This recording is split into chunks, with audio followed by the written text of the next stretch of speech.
Hey, how's it going everyone? This is Brennan from BOH Hosting, and today I'm making this video to show you how to install WordPress on your package. So here I'm just selecting the products and services page and then clicking on my economy package, which brings me to my client area. Here I'm going to select login to cpanel on the left side of the page.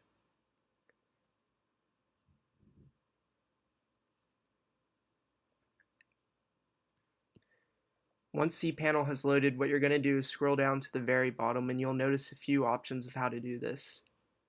One of the first options you'll see is that we have some pre-made templates that you can choose from and install from a click. Or if you scroll down a little bit further, you'll see the WordPress option. Once you click WordPress, you're going to click Install Now.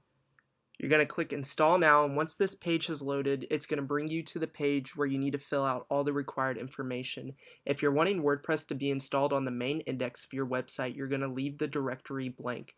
You can scroll down and see where you can fill out site name, site description, set your admin password and username, and also see a few more options that you can choose from. Under advanced options, unless you know what you're doing, I would just leave everything here blank. You can scroll down and then click install and let it run its course and it'll be done.